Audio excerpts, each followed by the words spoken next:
So Prabhu, when you started FFE 17 years ago, what were you and Poonam thinking? What were your thoughts behind this? Okay, actually the decision to do something like FFE happened more than 17 years ago. It happened actually in 1990 when we had a successful liquidity event with the first company that I founded. And we had just sold the company to Cadence Design Systems. And we suddenly found ourselves with more money than we had ever had in our lifetime, and enough that we didn't know what we would do with the rest of our lifetime. So at that point in time, the question that we asked ourselves is, what are we going to do with this, this newfound wealth that we have, and how can we best put it to use? So the thought that came was, it's okay to enjoy a better standard of life for ourselves, but beyond that, we should be definitely looking at doing something for others. So a pledge that Poonam and I made just about that time frame was that we're going to make sure that we have a meaningful impact on the lives of over 10,000 children in India. And we did not know what we meant by meaningful impact. We just said we need to have meaningful impact. Over the next few years, that pledge evolved into how we're going to go about doing it and what we're going to do.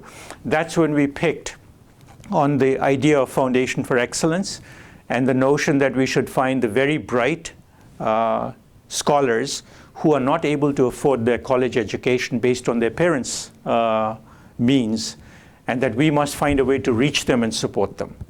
So that's what was our initial idea behind the Foundation for Excellence. That's amazing. So how has your vision materialized in these 17 years? Well, it has been an amazing journey for us, starting in 1994 when the first organization behind FFE was put together under the auspices of Indians for Collective Action. They were kind enough to support the organization under their umbrella. And over the last 17 years, a large number of people have contributed their time, as well as have also provided additional funds into the organization to be able to support the scholars.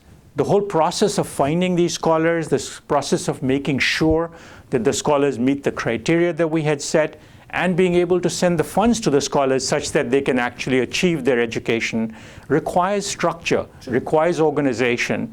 And we were very blessed and fortunate to have been in Silicon Valley at the time, so we could lean on people with like-minded interests and like-minded vision to be able to build the structure, to build the organization, and to be able to bring it to a stage where today we have over 10,000 students that have received the benefits from this foundation, and a large enough number, I believe that number is over 4,000 or 5,000, that has already, where those students have already graduated from schools like engineering schools and medical schools, and that is extremely gratifying. But the key to this realization of our vision has been the people that came together in this foundation. And this list is very, very long, but I can give you some of the names that come to mind immediately, the ones that have made a difference. I look at people like Venk Shukla, who you'll meet today. We'll talk to Suresh Seshan, who was one of the first executive directors.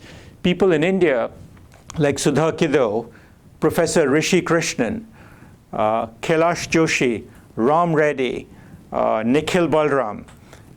The list goes on and on and on. And I can be losing so many names, but I cannot tell you how each one of these people and a lot of others have contributed in a very meaningful way towards getting us to the stage where we are today, where we today service a large number of scholars, but more importantly now, we're transforming the organization to grow significantly larger and service a lot more scholars in the future. But you're right. I hear you saying it when you say it's been an amazing journey. Thank you so much, Prabhu. Thank you much, Kohinir.